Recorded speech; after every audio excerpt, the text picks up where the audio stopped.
Attendez, vous arrivez à me voir? Comment vous... Oh, Seigneur, quel soulagement. Écoutez, peu importe comment vous faites, s'il vous plaît, écoutez-moi. Je sais pas comment faire, c'est affreux. J'existe plus. Enfin, je suis à peu près sûr de ne pas être mort. C'est plus compliqué que ça, mais... Bon, je vais pas me présenter, peu importe qui je suis en fait, je veux juste sortir de ça. Je reprends depuis le début donc. En réalité, je me suis réveillé pas plus tard qu'avant-hier, samedi, chez moi, et ma femme et mon fils ne me voyaient plus. D'ailleurs, il y avait énormément de choses qui ont changé dans la maison. Des meubles, la tapisserie. Je n'y comprenais rien. À ça hier, ma femme de question s'est révélée inutile, au vu de son manque de réponse.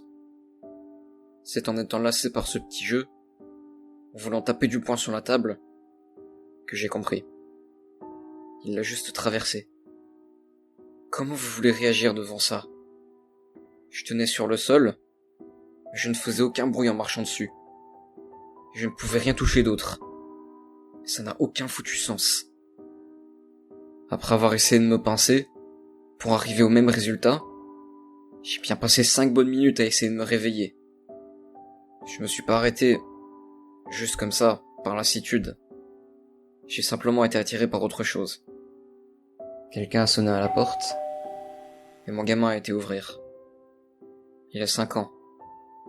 Il tient toujours à ouvrir la porte depuis quelque temps. Et quand la porte s'est ouverte, c'était mon meilleur ami qui était là, tenant un grand sac, rempli de courses. Ma femme lui a presque sauté au cou, et l'a embrassé. Mon sang, si tant est que j'en ai encore, n'a fait qu'un tour. J'avais juste envie d'attraper le premier meuble pour lui balancer au visage. Cette garce me trompait? Mes doutes ont rapidement été dissipés, quand le petit l'a appelé papa. Je me suis assis sur le divan. Du moins j'ai essayé, car je me suis juste étalé en traversant pour finir ma chute sur le sol. Je me suis contenté de rester là sans bouger, pour réfléchir. Comment aurais-je pu penser correctement, alors que je pouvais entendre mon ami s'installer à son aise, comme s'il était chez lui avec ma femme? Qu'ils discutaient de ce qu'ils allaient faire à manger, des progrès du petit à l'école. Ils avaient l'air si heureux ensemble. D'ailleurs, je crois bien que je l'avais jamais vu sourire autant. Et paraître si vivante. J'étais incapable de supporter ça. Alors j'ai filé à travers la porte, pour aller prendre l'air. Bien que respirer semblait désormais aussi inutile qu'impossible. Il m'a semblé que ma réflexion, recroquevillée là par terre dans la rue, a duré plusieurs heures, pour arriver à la conclusion que j'ai dû passer je ne sais pas comment dans un univers parallèle, dans lequel je n'existe pas. J'y crois très fort à ces choses-là, vous savez. Alors, essayant de balayer mon choc, encore tout frais, de ce que je venais de vivre sous ce qui était autrefois mon propre toit, j'ai couru jusqu'à l'adresse d'un expert en paranormal, que je connaissais bien. Cet idiot a eu l'air de sentir que j'étais là, mais il a tout de suite récité les formules pour me chasser, sans chercher à comprendre. Il n'aura pas fallu longtemps, avant que je me fasse projeter hors de chez lui, violemment. Il a ensuite placé des charmes, pour m'empêcher d'entrer.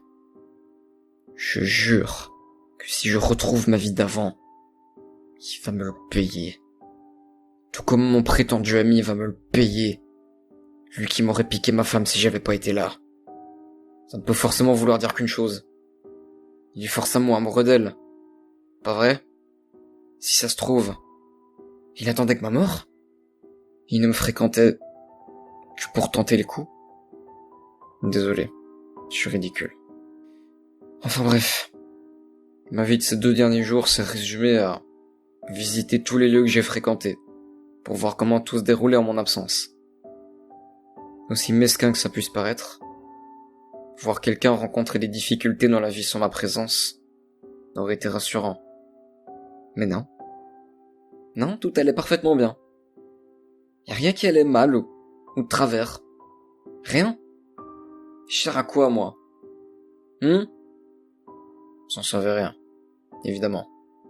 Moi non plus, j'en sais rien. Mes parents allaient bien. Ils ont eu un autre enfant à ma place, qui a fait des études brillantes, et a fondé sa petite famille parfaite.